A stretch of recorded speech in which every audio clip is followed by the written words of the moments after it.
Dartmoor Prison, isolated from the outside world by walls of granite.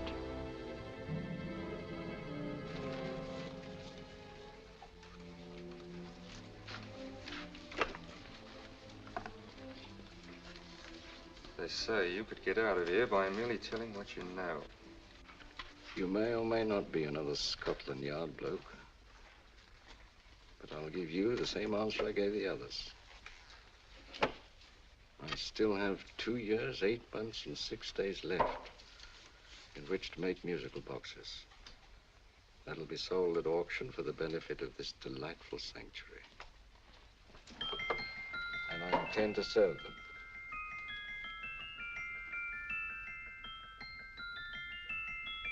Move along.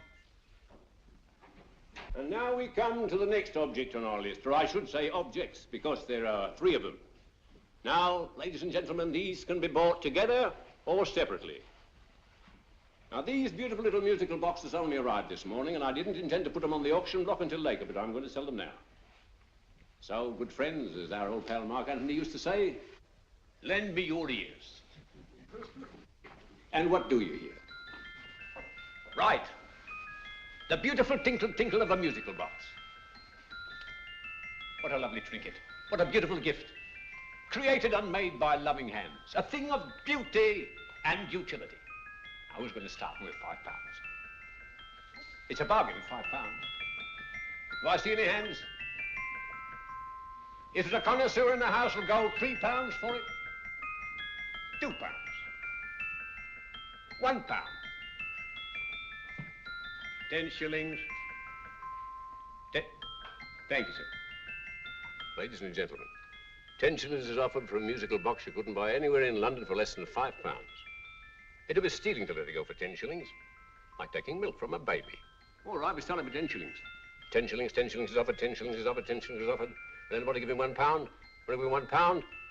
Oh, won't someone give me £1? A pound, £1 is offered, £1 is offered, ladies and gentlemen, £1 is offered. It's against you, sir. Will you go to £2? Will you go to £2, sir? £2. £2 is offered. £2 is offered. Going once, twice, third and the last call. Sold to the gentleman for £2. Sorry, my dear. Now, ladies and gentlemen, comes the opportunity to purchase an exact duplicate of the beautiful little musical box just bought by this gentleman for the ridiculous low price of £2. Oh, it's exactly the same. Exactly the same. Made with the same hands. You hear that? Isn't that lovely? That tinkle, tinkle, tinkle, tinkle. Sounds like Bow Bells to me, you know, with little angels pulling on the ropes, eh? Who'll give me £2 for it? Who'll start me with £2? Will anybody start me with £2? Oh, come, ladies and gentlemen. You know, from your enthusiasm, we might all be in Scotland instead of London. Please buy it for me, Daddy. £2, certainly not. We all might be in Scotland. Besides, I don't like his manner. £1, 10 shillings. £1. £1 is asked. £1, £1 is offered. £1 is offered, going £1. Any advance? Going once, going twice. The third and the last call. Sold to the lady for £1. Smart bidding, my dear. Thank you. We come to the third and last of these beautiful little musical boxes. Exactly the same. Tinkle, tinkle. Isn't that lovely? Ladies and gentlemen, I don't bring you here to gull you and swindle you. This is the exact replica of those 2 I just sold before.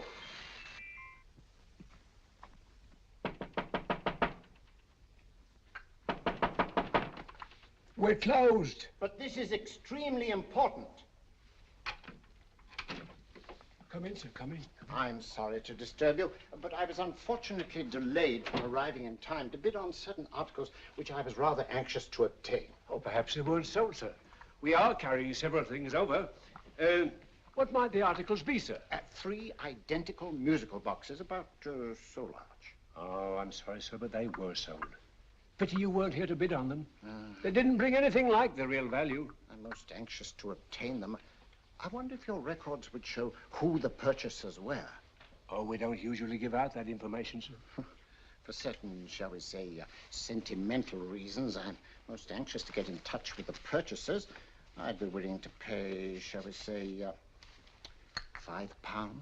Well, for certain sentimental reasons, sir, we'd be very happy to oblige. Alfred, today's sales. The 3 musical boxes. Musical boxes, oh. Ah, here we are. The first purchase for £2 from Mr. Julian Emery, 52 Portman Square. Write these addresses down, Alfred. Yes, sir. Second didn't leave any name. Oh, how unfortunate. I think she's a dealer. You see, they don't like us to know where the things are going. On account of the profits. You say the second purchaser was a woman. Can you give me a description of her? Oh, she was a young woman. Fairly tall, slender. Had a light complexion and dark hair, and she was wearing A grey suit, don't you remember? That's right. She probably runs a gift shop. She paid £1. You say she comes here fairly frequently? No, I didn't say so. But she does, sir. Like as not, she'll come in on Thursday. We have sales on Mondays and Thursdays. Oh. And the third box? The third? Oh, Mr. William Kilgore, 143B Hampton Way. For 10 shillings. Quite a drop from £2. Mr. Kilgore was a Scotchman. Oh. Well, thank you. You've been most helpful. Oh, thank you, sir. And any time you're passing, drop in. We always have lovely things for sale. How kind, sir? Thank you. I'll be back Thursday.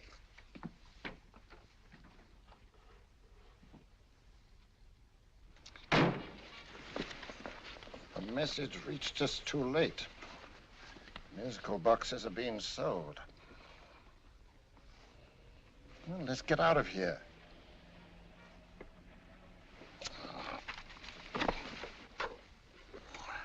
Someday you'll go too far. Reaching for a star, you fool.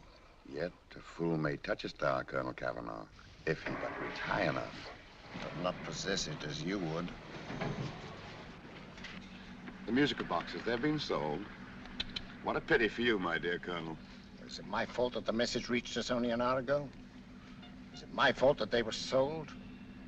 You can't hold me responsible for that. Hope for your sake you're right.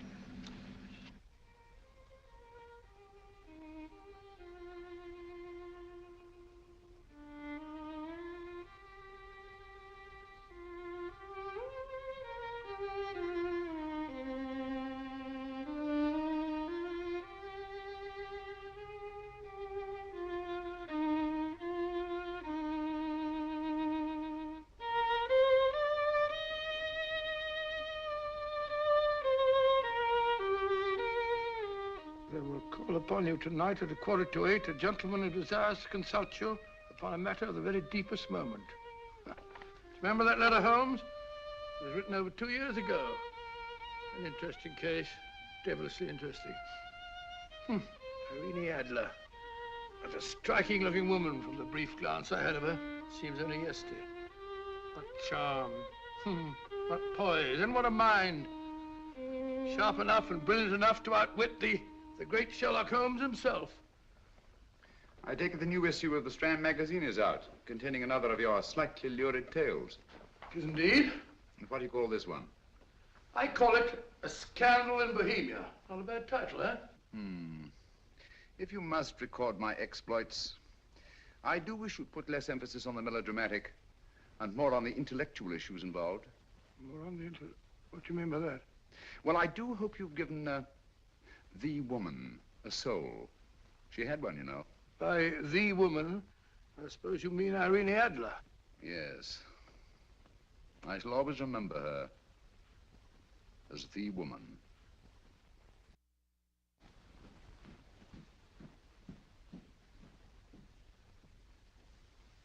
Come in. I Stinky. That's it, old boy. How are you? How are you, old boy? I haven't seen you for years. I want you to meet my old friend Sherlock Holmes. Holmes, this is Stinky. In other words, Julian Emery. How do you do, Mr. Emery? Watson has often spoken of you. Oh, has he? Yes, we were at school together. Yes, more years ago than I care to remember, but you didn't come in here just to remind me of that. No, I just happened to be in the neighborhood and saw your lights burning, so I took the liberty of looking you up. Still writing your mystery stuff? Yes, there's a new one out this week. Good, I never miss them. Oh, good, thanks. I say that bandage makes you look very interesting. Still poking your nose into other people's business as usual? Who hit you? I haven't the foggiest notion. Somebody knocked me on the head in my own living room, and then proceeded to commit the most idiotic burglary you ever heard of. Fellow must have been balmy as a coot. Balmy? Why? Come sit down, old boy. Would you like a cup of tea? Huh? Oh, all right.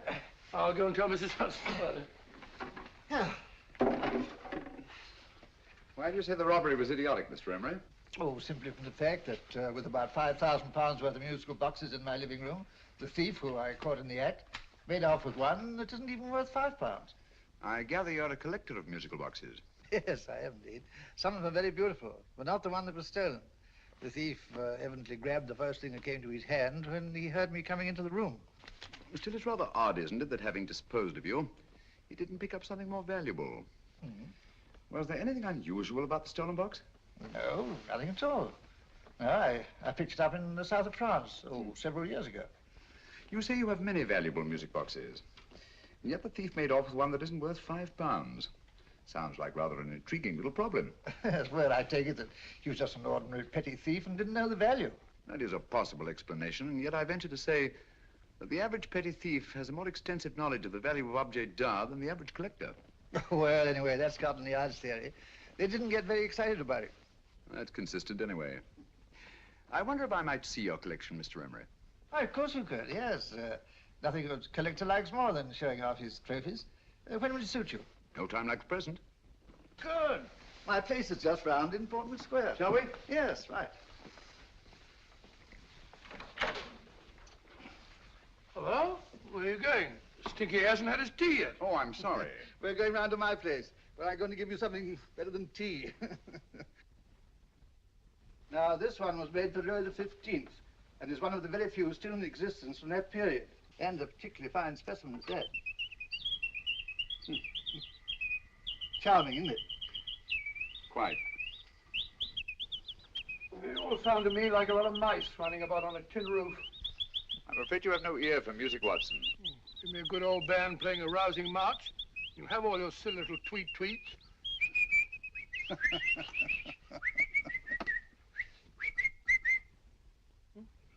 Another one. Excuse me.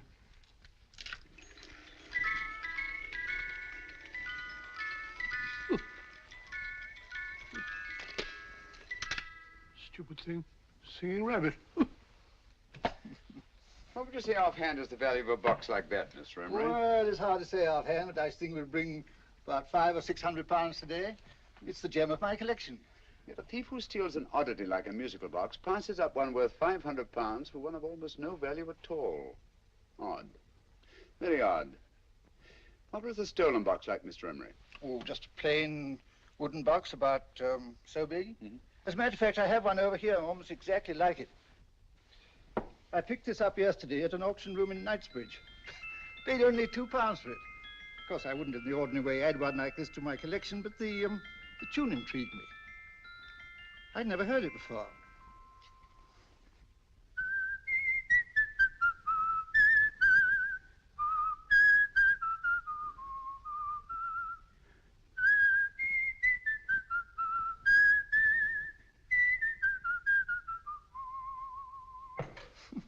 You have a remarkable ear for music, Holmes. Rather an unusual melody. Sit down, will you? Thanks. You say you bought that box at an auction sale yesterday? Yes, the Gaylord auction rooms in Knightsbridge. Run by old, what's his name? Crabtree.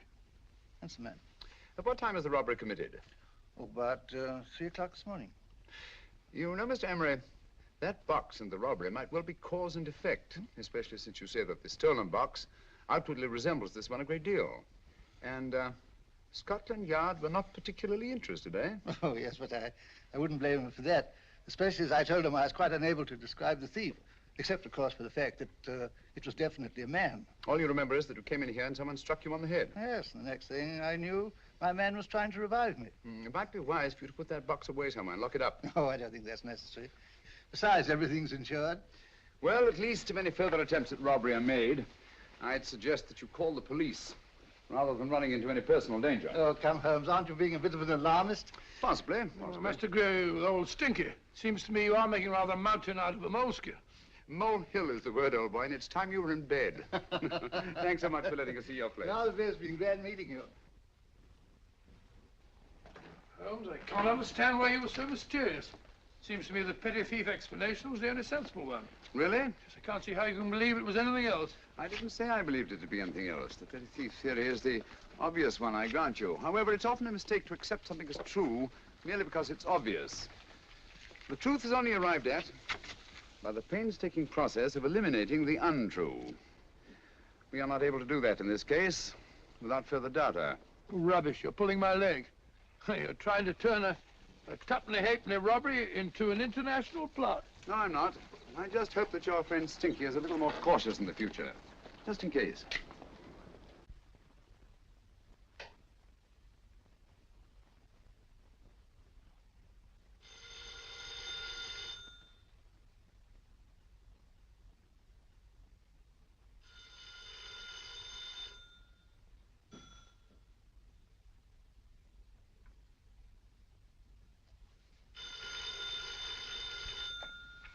Hello? Yeah? Julian Emery here. Who? Why, of course I remember you, Mrs. Courtney. Yes, you're the one bright spot at that appallingly dull affair of Lady Sanford's. Huh? Of course it isn't too late to come round. Yes, I shall be delighted to give you a drink. I tell you what, come straight up and I'll leave the door unlatched. Right, well, 15 minutes? Good. I shall be counting each moment. No, I mean that, really. Right, goodbye.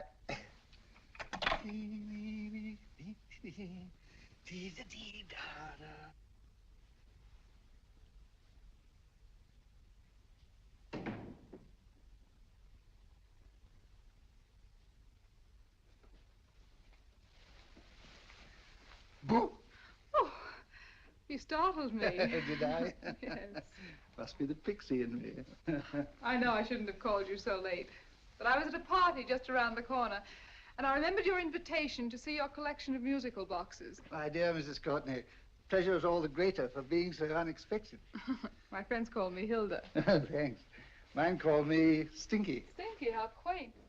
Oh, what a perfectly wonderful collection of musical boxes. You know, when you told me you had a collection, I had no idea it was so attractive. Yes. They appeal to the ear as well as to the eye. Oh, what a plain little one. Why, it looks just like a country cousin amid all this grandeur. No. You mustn't underestimate the country cousin. Only last night a burglar broke in here, and with all these to choose from, went off with one very much like it. Really? Yes, I don't mind the loss of the box so much, but I do resent this crack on the skull. But it makes you look so interesting. Oh, do you think so? Uh-huh. It's funny, that's what old Fatso said. Fatso? I mean, Dr. Watson. He was here this evening with a friend, a Mr. Holmes. He's interested in my collection, too. Sherlock Holmes? Yes. Do you know him? I've heard of him. Yes, he seems to think I'm in some sort of danger. What a haunting tune. It takes me right back to my childhood. Really? You know, it's odd that you should be interested in that particular musical box. Odd? Why? Because Mr. Holmes is also interested in it. He may have been more interested in the tune than in the box. My dear, yes, that's right.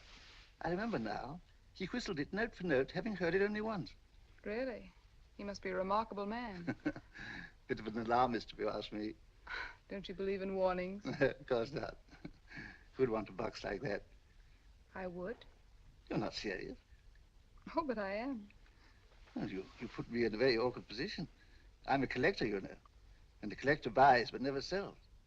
But if the price were high enough... The price has nothing to do with it. It's the principle of the thing.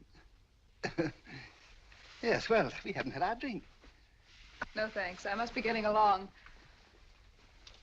Must you really? I'm afraid so.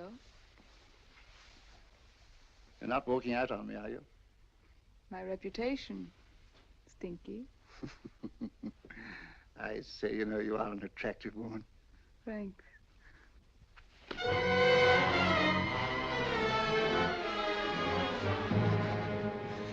You fool. I told you to wait outside. What did you have to kill him for? All I had to do was walk out with this. He held you in his arms. Don't touch him. Don't touch anything. Now get out. I'm sorry. You're sorry. What about me? This is murder. What about Scotland Yard? What about Sherlock Holmes? Now get out!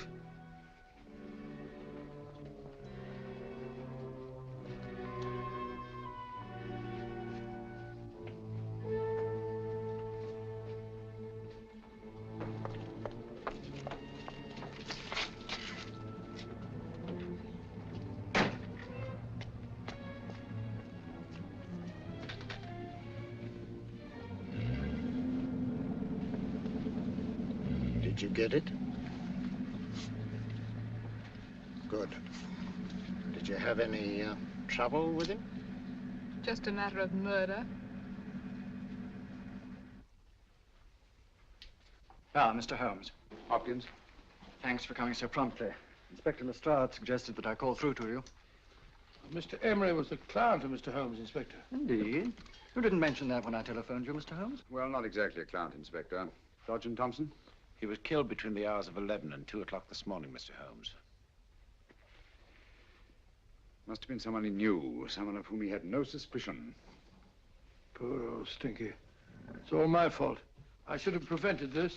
Well, it's no time to start talking about that now, Doctor. Apparently it's gone. That's the second attempt on the musical box that Emery bought at the auction sale. And this time it was successful. But that box was only worth £2. It was worth a man's life, Watson. I think we'd better pay a visit to Gaylord's auction room and that fellow Crabtree. Inspector, may I suggest that you make a complete search of this flat for a small, plain, musical box about that size. Thank you. Come on, Watson. You say the first box went to Mr. Julian Emery. The second to Mr. Kilgore, 143B Hampton Way.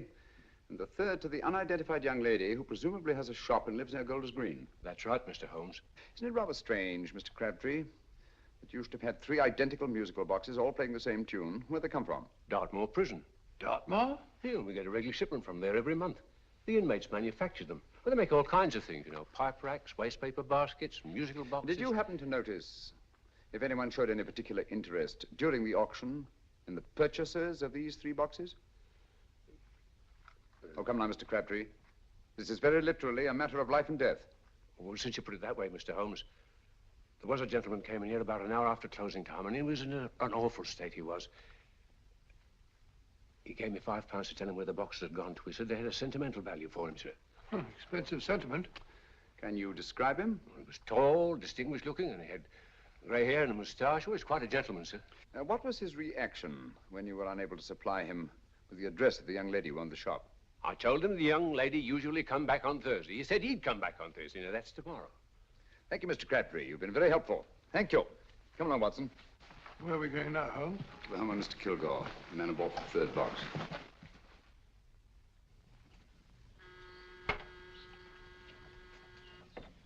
But hang it all, Holmes, how do you know those other 2 musical boxes are of any importance? I don't, but I certainly have no intention of waiting until the owners are murdered to find out.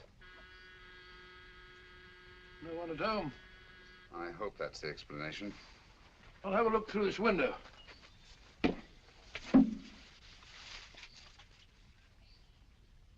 Doesn't seem to be anyone there. The whole place seems deserted as far as I can see. Yes. Mr. and Mrs. Kilgore at home? No. When do you expect them? Oh, in an hour or so. There's no use you're hanging about. They don't buy nothing from peddlers. Peddlers? My good woman, this is Mr. Sherlock Holmes. Sherlock Holmes? Oh, go on. Do you mind if we come in and wait? My business is rather urgent. Well, I've got to go out and do my shopping. And I don't know as Mrs. Kilgore'd like any strangers nosing about. It's quite all right, I assure you. Well, I've got to be off.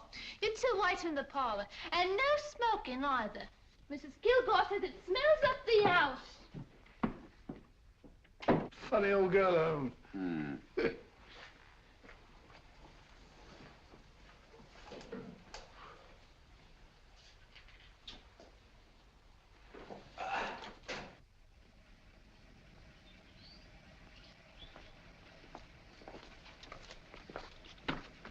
Park Lane. Park Lane? And what would the likes of you be doing in Park Lane? Now, don't worry about the fare, Ducky. If you knows how to get to Park Lane, up it.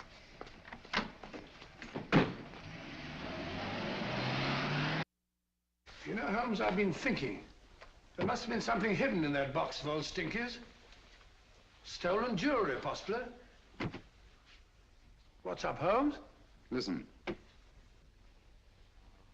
What's just the steam in the water pipes?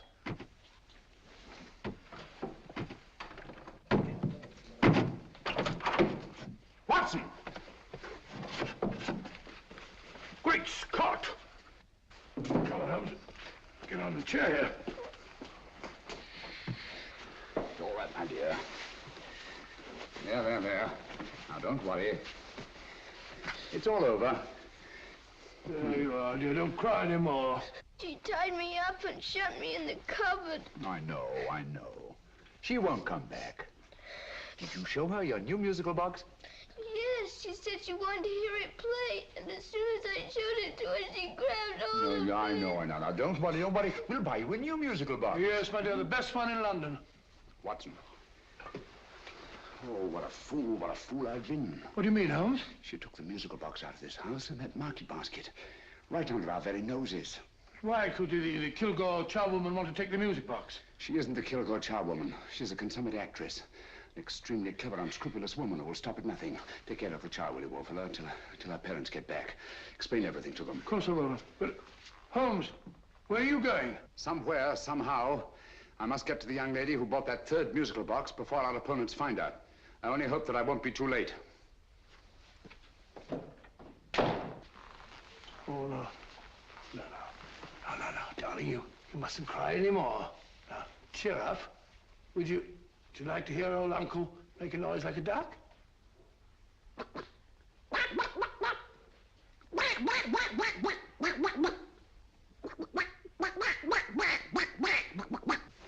Oh, sorry.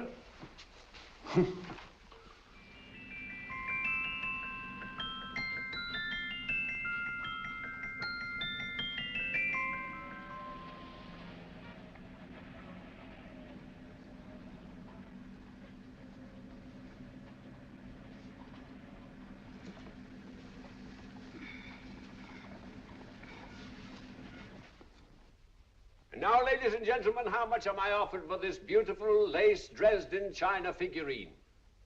A lady of the French court. Now, this is the genuine article.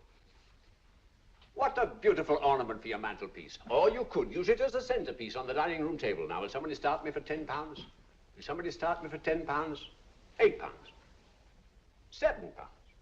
All right, £5 is offered, £5 is offered, £5 is offered, £5.10, £5.15, £5.15. £6 is offered, £6, going once, going twice. The third and the last call. Have you all done? Sold to the lady from Twickenham for £6. Next, we have a real museum piece, ladies and gentlemen. A fine 19th century doll. The costume an exact replica of the holiday clothes worn by the Hungarian peasant women. Now, ladies and gentlemen, an article like this would cost you from £15 to £20 in a West End shop. I'm not going to ask for anything like that. Who'll give me £2 for it? £2. Anybody offer me £2? £2 for the Hungarian? £2? £1. What? Anybody give me £1? Anybody offer me £1 for the doll? £1 is offered, ladies and gentlemen. £1 is offered. Now, I'm not going to waste your valuable time or mine in trying to get one half of what this beautiful doll is worth. If the young lady can steal it for £1, that's her good fortune. So it's going once, it's going twice, the third and last call. Any more? Sold to the young lady for £1. And now, ladies and gentlemen, may I draw your attention to something which may be a great surprise to you, worthy of any collection. The only other one like it is in the British Museum. It's a Ming vase of the 7th dynasty. This vase lay in a large collection somewhere outside Rome for over 2 centuries, I understand. It was discovered there by the noted antiquarian, Sir Andrew Coppleston. Now, some of you may remember Sir Andrew Coppleston. Besides being a noted traveler and antiquarian, he's also a gentleman rider.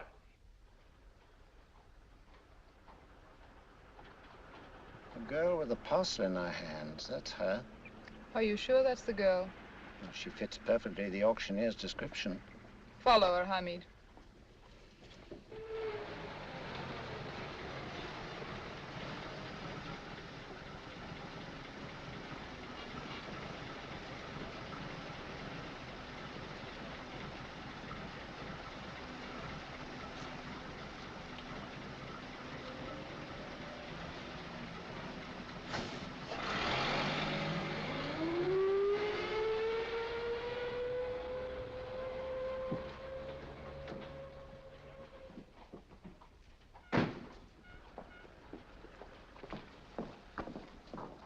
It's lovely, dear. And only £1. We can get at least 3 for it. Easily. I'll go make some tea. I could do with a cup. Right.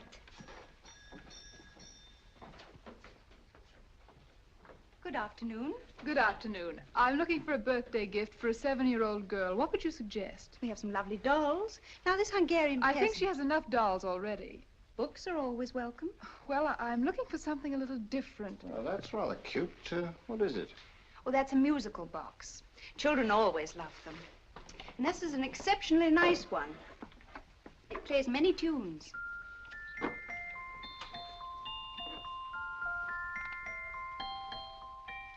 Have you any others? Yes, if you'll just step this way. I have only 2 left.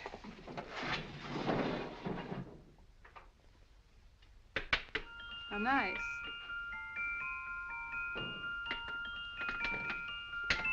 Are you sure this is all you have? I'm sorry. They're rather hard to find, you know. That's our entire allotment. I did have one other, but I sold it earlier this afternoon. But it was only a plain wooden one. It wouldn't have been a very nice gift for a child. Really? Do you happen to know who the purchaser was? Why, yes. He left his card, just in case anyone should inquire for him.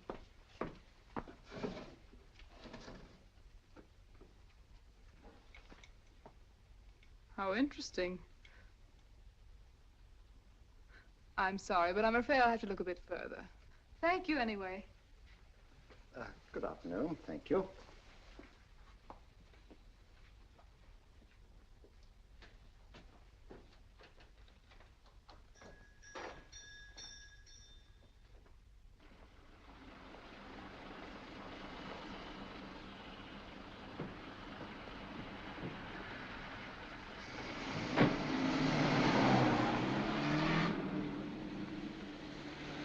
Heavy!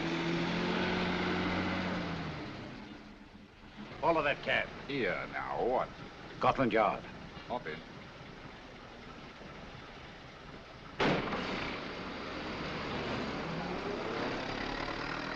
Sherlock Holmes. I might have known. We thought we were the hunters, instead of which we're the hunted. We've been fools. We played right into his hands. Of course. He's had us followed. Don't look. The man in front of the toy shop. Hamid, turn sharp right at the next corner and again at the next.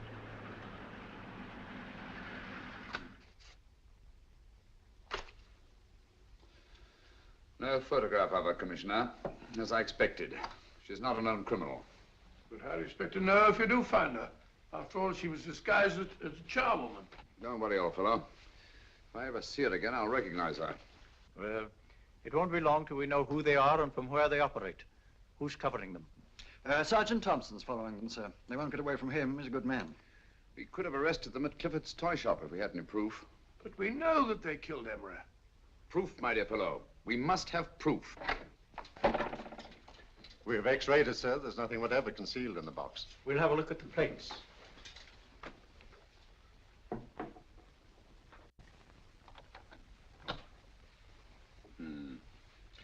There must be some clue. And it's probably so obvious that we've all overlooked it. Seems to me we're up against a bunch of lunatics. Not lunatics, my dear fellow. Extremely astute, cold-blooded murderers. What can these little musical boxes have in them that's so important? Don't forget, they were made in Dartmoor prison. You can smuggle stuff into prison, but not out. Do you want us to break the box apart, sir, to see if there's anything the x-ray hasn't caught? No, not yet. Do you mind if I take it? Certainly. Thanks.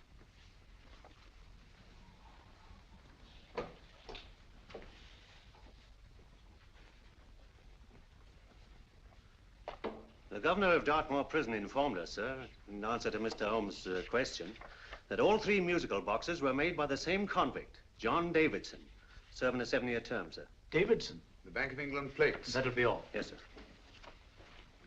Now we're getting somewhere. Wait a minute.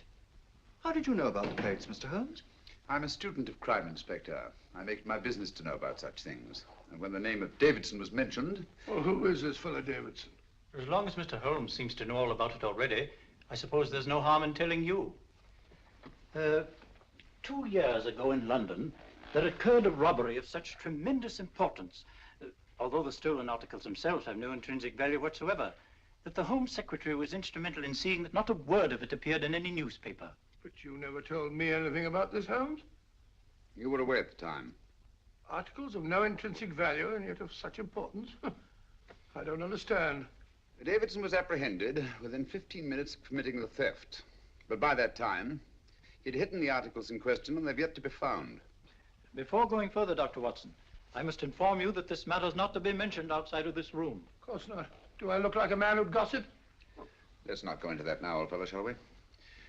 Davidson had been employed for years in a position of extreme trust by the engravings department of the Bank of England.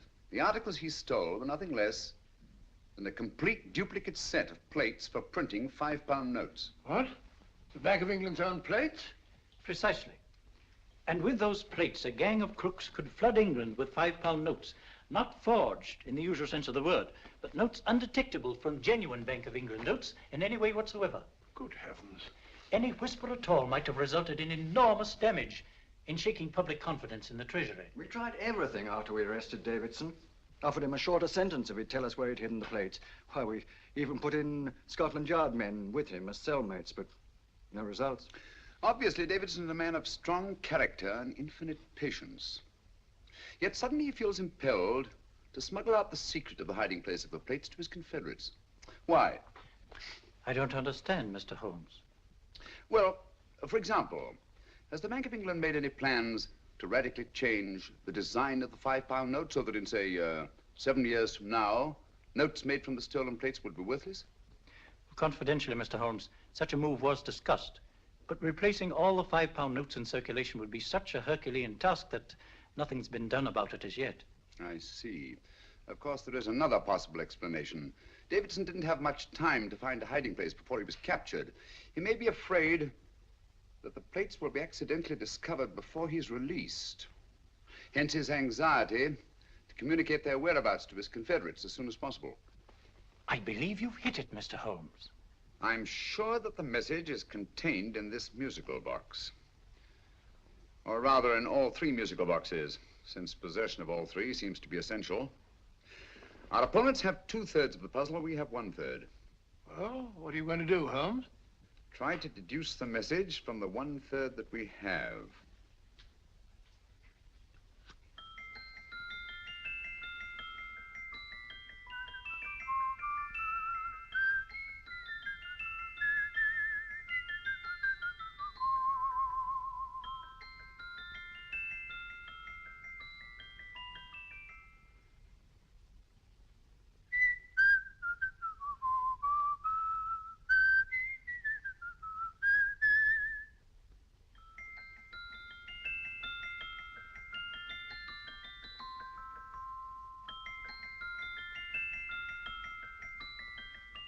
It's the same tune as the one played by Emery's musical box.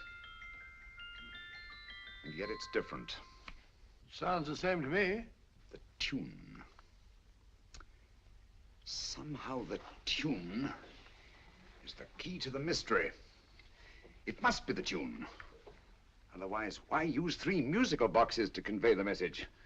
Why not collar boxes or shoe boxes? Yes? It's for you, Inspector. Oh, thank you, sir. Inspector Hopkins speaking.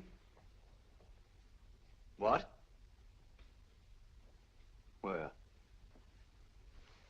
Golders Green Station reports they've just found Sergeant Thompson's body. From the tire marks on his clothes, he was apparently run over by a taxi. What an unfortunate accident. Not an accident, my dear fellow. I'm afraid it's murder. Never know just who you're going to meet when you're walking down a busy London street. Mrs. Hawkins, Mrs. Brown, any subject of the crowd. Oh, you never know just who you're going to meet. So you better hold your topper in your hand, just in case you meet a lady on the Strand. Girls will think you're kind of sweet, and your day will be complete. Oh, you never know just who you're going to meet. Now, a gentleman is judged by his appearance. Yes, a gentleman is judged by how he talks. Now, he's much better off when he's acting like a toff, especially if he's taking him a walk. What on earth is this outlandish place? A rendezvous for actors. Actors? Buskers, old boy. You've seen them 1,000 times. Actors who entertain the queues, waiting outside theaters. Who you're going to meet when you're walking down a busy London street. So you better wear your best velvet pies to look your best, 'cause you never know just who you're going to meet. So you better keep your manners right in view, just in case a lady gives a how'd you do. Keep your trousers in a pleat, shine your shoes and keep them neat, 'cause you never know just who you're going to meet. Blimey. Mr. Holmes. How are you, Joe? Never met him. And yourself? Fine, thank you. I want you to meet a friend of mine, Dr. Watson, Joe Sisto. Oh, well, any friend of Mr. Holmes is a friend of mine. Hi, Joe. He did me a good turn once that I'll never forget. Yes, I cleared Joe of a most unpleasant charge. Murder, no less. Oh, really? By proving to the satisfaction of the police that he was busy at the time blowing open someone's safe.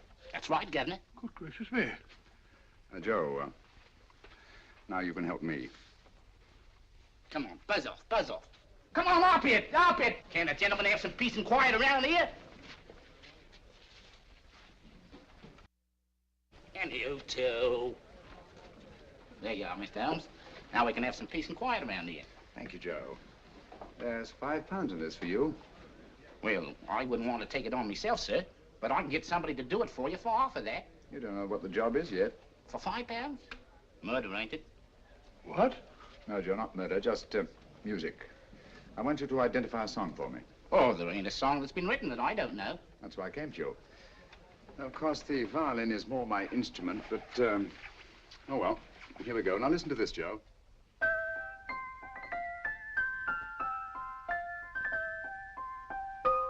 Wait a minute. You're playing that wrong. That should be E natural, not E flat. You know the song? Oh, yes. It's an old Australian song called, The Swag Man. But you're playing it all wrong. That's what I hoped you'd say. Now, listen again, Joe.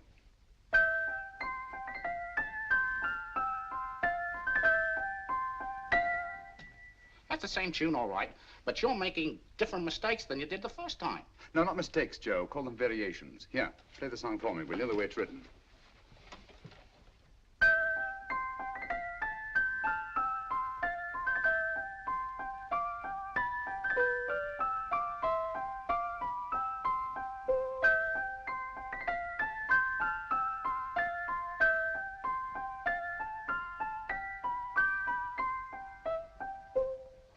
There you are. Thank you, Joe. What's it mean, Holmes?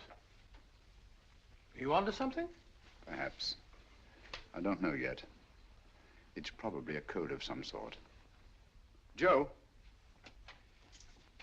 could you write the song down for me, the way it was originally written? Oh, sure, Mr. Holmes. But it'll take a few minutes. Here, Mabel. Pale ale. Come on, up to it. Along with it.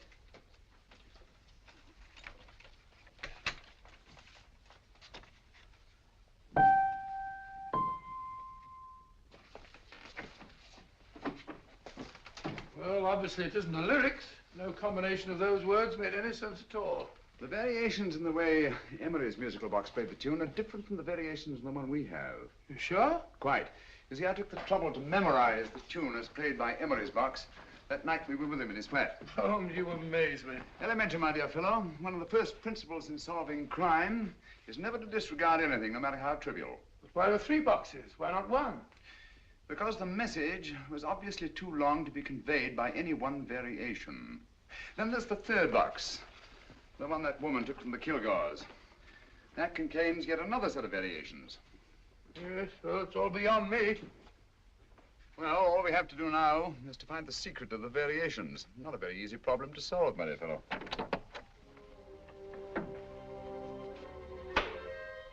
Hello. What's up? We've had company.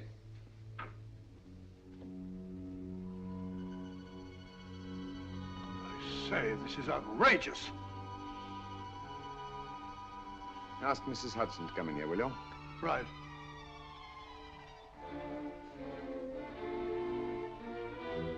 Hudson? Yes? Oh, there you are. Will you come up here at once, please? Oh, coming, sir.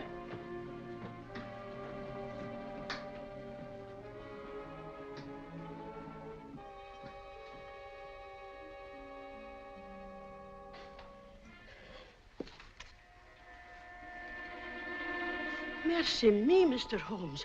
What has happened? Who called while we were out, Mrs. Hudson? Just a young lady. The one who said you wanted her to wait for you. And a nice-looking old gentleman with Our her. friends again, Watson. Friends? What did the young lady look like? Oh, I couldn't see her face. She had a heavy black veil on. But she had such a nice way with her. Oh, I'm sorry, Mr. Holmes, if I've done anything wrong. But you did say I should always let clients come in and wait for you. Don't worry, Mrs. Hudson, don't worry. You had no way of knowing. It's quite all right, quite all right. Now, don't worry, Mrs. Hudson. Don't worry. Well, where on earth's the musical box? They didn't get it. Didn't get it? Where is it? It's in your hand. Huh? In that biscuit jar. Pick the biscuits off the top. Now put your hand inside, and you'll find the music box. Well done, Holmes. Well done. Amazing.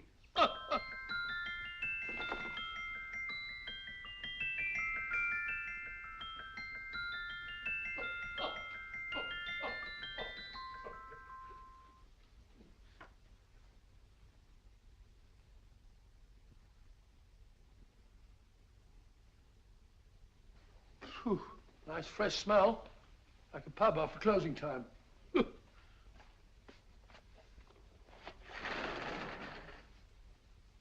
I say, Holmes, What? it's morning. Allow me to congratulate you on a brilliant bit of deduction.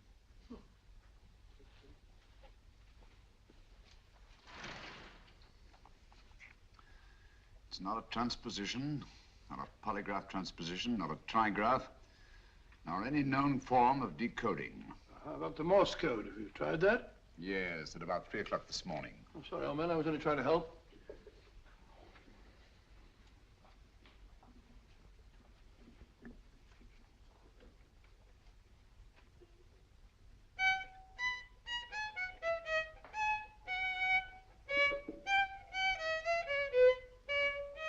Oh, do me a favor. Not again.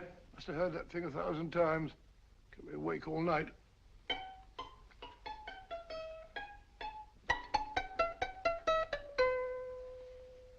Not a very distinguished composition, I grant you. You know perfectly well I don't know one tune from the other. When I was a kid, my people tried to have me taught the piano. I've always felt sorry for that old teacher of mine. The poor old girl finally reached the point of numbering the keys for me. 1, 2, 3, 4. Even then, I never progressed beyond it. Numbering the keys, Watson. The 19th key of the keyboard is the 19th letter of the alphabet. S. Here. Write this down when I give it to you, old fellow, will you? The first altered note. Write S first. Now, the 8th key is H. The 5th key, E. The 12th key, L. The 6th key, F. S-H-E-L-F. Shelf. Your piano lessons were not in vain, old fellow. You've solved it. Thank you. Thanks, old bean. Hold it. We now have 2/3 of the message. Behind books, third shelf, secretary, Dr. S. Presumably, these are the first and second portions of the message. And this gang has the first and third parts of it. Precisely. Then it's a stalemate? Yes, Commissioner, but we can't leave it like that. There's no doubt in my mind that they'll try to secure our third of the message that's missing. Well, I assume you've taken every precaution to guard the Clifford music. Oh, yes, it's carefully hidden at Baker Street with Dr. Watson on guard. However, I'm reasonably certain that, difficult as it may be, we can find the plates even without the missing part of the message. Behind books, third shelf, secretary, Dr. S. Well, outside of the fact that Davidson hid the Bank of England plates somewhere in London, Mr. Holmes, I don't see that we've progressed at all. Allow me to point out to you, sir, the key words Dr. S. It looks as if the plates were hidden in the house of a doctor. Whether S stands for his first or last initial remains to be determined by a process of elimination. Well, there must be 10,000 doctors in London with S for a first or last initial. Precisely. And every one of them will have to be questioned in person. That's why I say this is a task for Scotland Yard. It's a task, all right. But Scotland Yard has searched worse haystacks and found the needle. Well, for the time being, I'll leave the matter in your hands, gentlemen. We'll call you if and when we get a lead on our mysterious Dr. S. Thank you. In the meantime, I intend to follow up a little clue concerning a cigarette.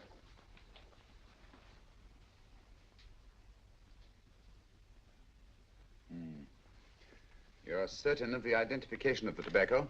Absolutely. I have made up this special blend for only 3 customers.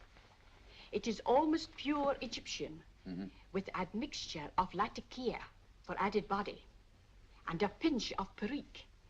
Merely a whisper, as one might say, for elusive fragrance. Yes. And the 3 customers? Major Wilson in Bombay, India. Mrs. Catherine Leamington Smith in Ireland. Yes, and the 3rd? Mrs. Hilda Courtney of Park Mansions, Bryanston Square. Thank you. Thank you very much. You've been most helpful. It is a pleasure to have been of service, Mr. Holmes.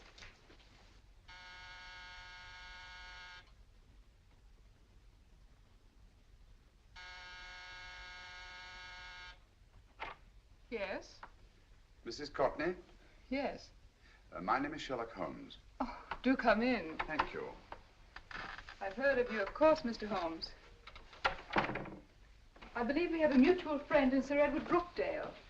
He's spoken to me of you quite often. Indeed. And to what good fortune am I indebted for this visit? I think you know Mrs. Courtney. Well, I did get a summons for speeding last week. But outside of that, I don't think I'm of any interest to the police. Oh, come now, Mrs. Courtney. You seem to forget that you and I have met before. I'm sorry. I'm sure I would have remembered meeting the great Sherlock Holmes. Please sit down. Thank you. You say we met before. Yes. At the home of Mr. and Mrs. Kilgore, 143B Hampton Road. Kilgore? I don't think I know anyone of that name. Well, I didn't say you knew them. As a matter of fact, you called on them when they were out. I don't understand, Mr. Holmes. Really? And you were dressed rather differently. Indeed. Cigarette? Thank you.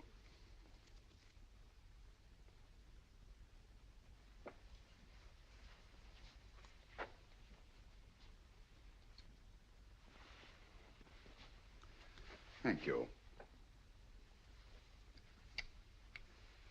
You know, Mrs. Courtney, people generally forget, in assuming a disguise, that the shape of the ear is an almost infallible means of recognition and identification to the trained eye. Evidently, you've mistaken me for someone else. Oh, no, not at all. Though naturally, I expected your denial. But when you paid your visit to my rooms at Baker Street, you carelessly left behind another identification. They're, identical, aren't they? Yes, I must admit they are. You see, Mr. Holmes, to catch one as clever as you, I had to use a very special lure. I knew you'd be unable to resist the bait of my cigarette, having read with great interest your monograph on the ashes of 140 different varieties of tobacco. I should advise you not to move, Mr. Holmes. I must congratulate you on your ingenuity, Mrs. Courtney. It was indeed a brilliantly designed trap. Thank you, Mr. Holmes. Praise from a master is indeed gratifying. I shall always cherish the memory of your flattering words. Memory? Precisely. I'm afraid these gentlemen have a most regrettable task to perform. Unless, of course, you care to turn over the missing musical box with your pledge to take no action against us in the future. I'm afraid that will be impossible. I thought that would be your answer. Hamid! Careful! Careful. There's no need to be unnecessarily rough with our distinguished guest. You realize, Mr. Holmes, that your demise will not take place here. The corpus delicti, you know. Well, naturally. Shall we go? It's so fearfully awkward having a dead body lying about. Don't you agree, Mr. Holmes? Another dead body shouldn't weigh too heavily on your conscience, Mrs. Courtney.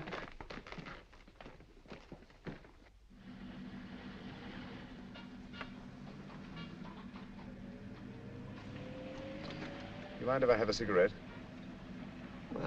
Don't see why not.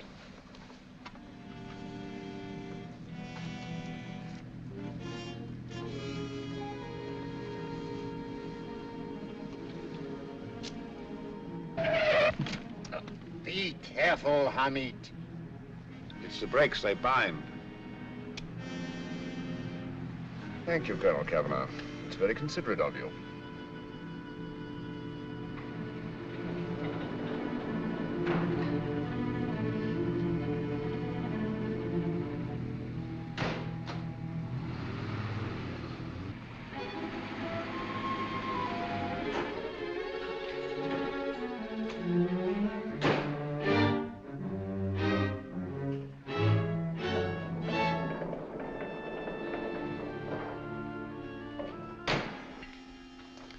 You'll be happy to know, Mr. Holmes, that your death will be a painless one. Hamid, attach this to the motor of the taxi. That little attachment, my dear Mr. Holmes, contains the deadly fluid known as monosulfide. The Germans use it with gratifying results in removing their undesirables.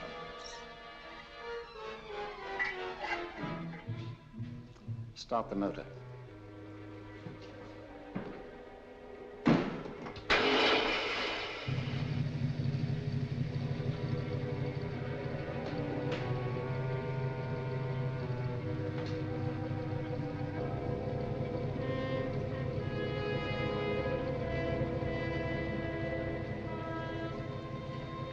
Tape his mouth.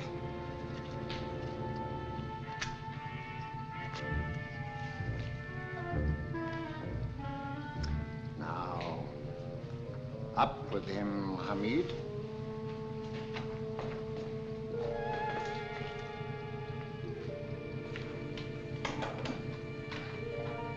You find yourself like Muhammad's coffin, Mr. Holmes, suspended between heaven and earth.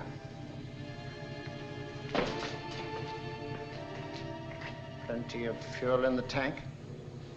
Good. It would be too bad to have anything go wrong through so simple an oversight.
Good afternoon. Mr. Sherlock Holmes? No, I'm Dr. Watson. Oh, of course, Dr. Watson. How stupid of me. Oh, so this is stupid of me. Won't you come in? Well, I really came to see Mr. Holmes. Oh, I'm afraid he's out. I don't know when he'll be back. Perhaps there's something I can do. Won't you sit down? Thank you. You know, Sherlock Holmes and I have been engaged on a great many cases. Oh, really? Yes, indeed.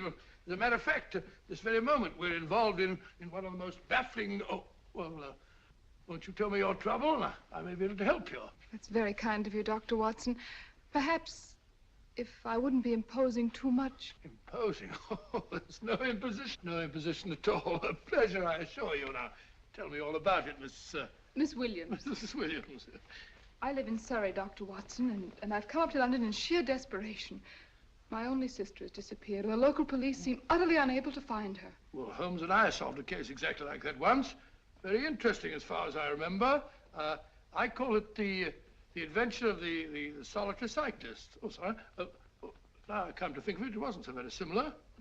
Entirely different. I don't think what I was saying. Where were we? She's only 17, Dr. Watson, and until she disappeared last Thursday, she seemed to be in the best of spirits. Possibly a romantic entanglement? Oh, no, nothing of the sort. She left no note, didn't even pack a bag, no explanation. She just started to walk to the village from our house in broad daylight and simply vanished from the face of the earth. Oh, there. Might I have a glass of water? Please, glass of water. Have one minute.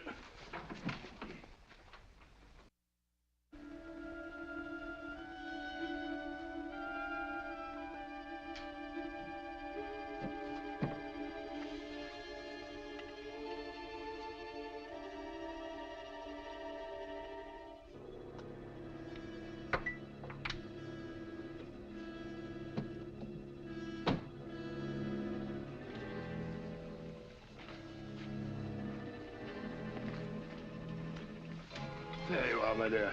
Thank you, Dr. Watson. No, you're not to cry anymore. You must pull yourself together. Oh, I feel much better already knowing that you're going to help me. Oh, Dr. Watson, look! Good heavens!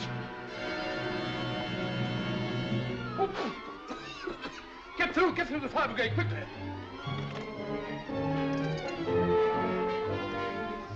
Haven't you a fire extinguisher? By Jove, we have in the kitchen.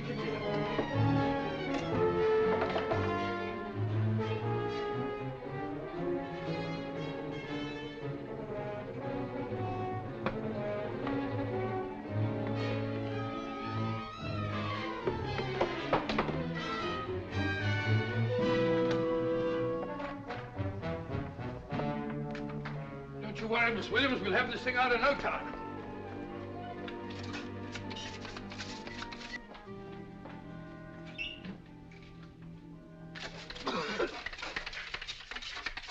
That's got it. Get some air. Well, you see, there was no need for the fire brigade after all. I hope you weren't too frightened, Miss Williams. Oh, gone. That's the trouble with women. They always lose their heads in an emergency. Well...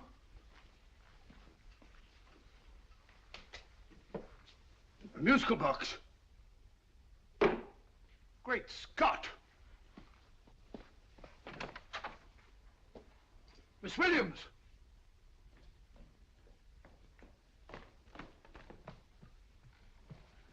Well?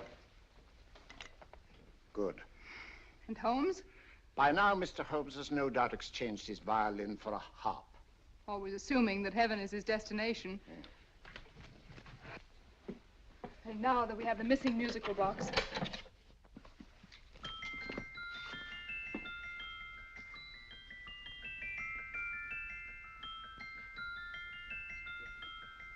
Nineteenth note.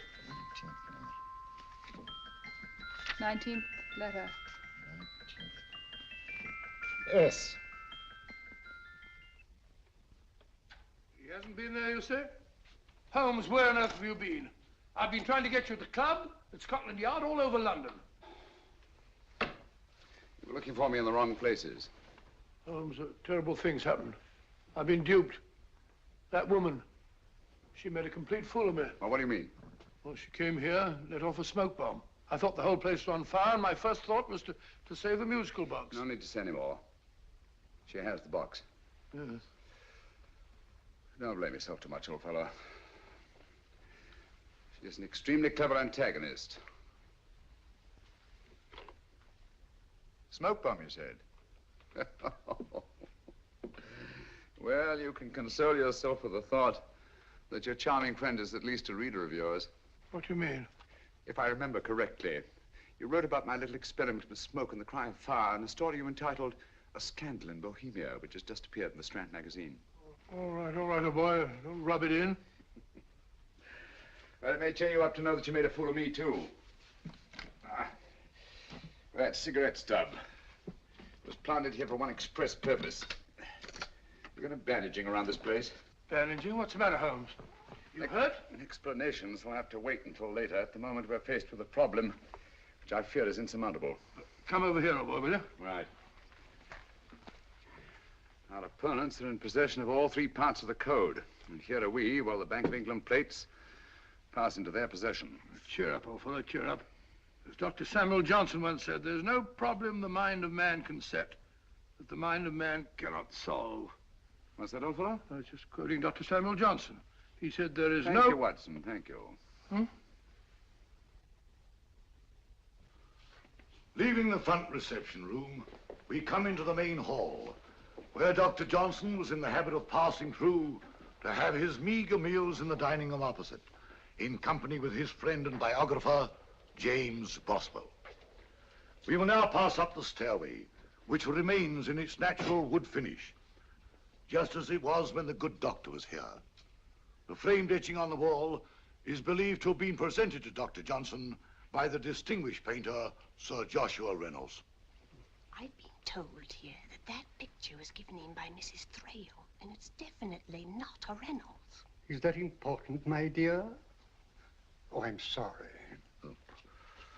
This way, ladies and gentlemen, please, this way. Move along, children, move along. The secretary's not on this floor. Patience, Hamid. I have a feeling My that... dear Colonel, with Sherlock Holmes out of the way, what could go wrong?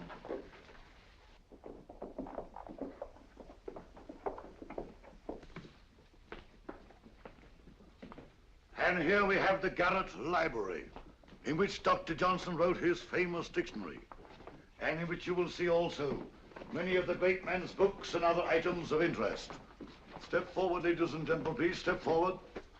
Standing in the corner is the secretary, which contains many of the original works by the literary genius. On this table, Dr. Johnson's cat, Hodge, used to sleep while his master worked. A strange thing about this cat, ladies and gentlemen, was its love of oysters. They do say that the dear doctor often went hungry to find the cat that delicacy. What a pity. Now we will visit the grain room, which is immediately below us, in which you will see the very bed in which Dr. Johnson died. What did he die of? Gout. Just gout. This way, ladies and gentlemen. Mind the steps, please.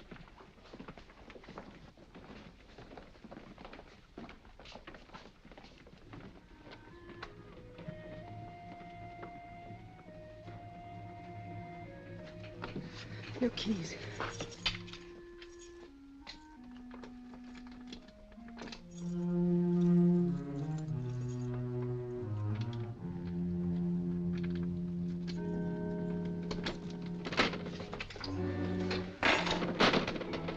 Third shelf up.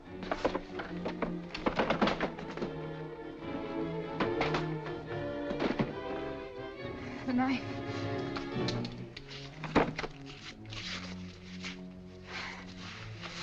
Gentlemen, the Bank of England plates. Well, Mrs. Courtney, so we meet again. No, I shouldn't do that if I were you, Colonel Cavanaugh. I must congratulate you, Mr. Holmes. You're far more clever than I thought. Thank you, Mrs. Courtney. Praise from you is indeed gratifying. I shall always cherish the memory of your flattering words. Memory? Oh, thank you. And now I have a most regrettable task to perform.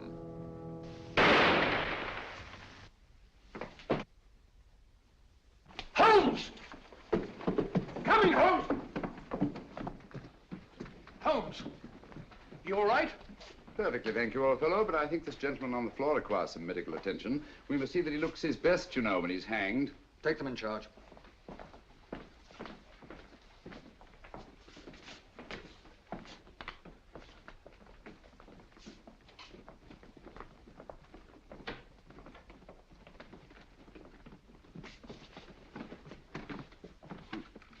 A brilliant antagonist. It's a pity her talents were so misdirected. Will you see that these plates are returned to the Bank of England, Inspector? I still don't understand how you solved it, Mr. Holmes. It's entirely due to Dr. Watson. He gave me the clue when he mentioned Dr. Samuel Johnson. Well, congratulations, Doctor. Oh, thank you, Inspector. I don't think I'd have done it entirely without Mr. Holmes's help, you know.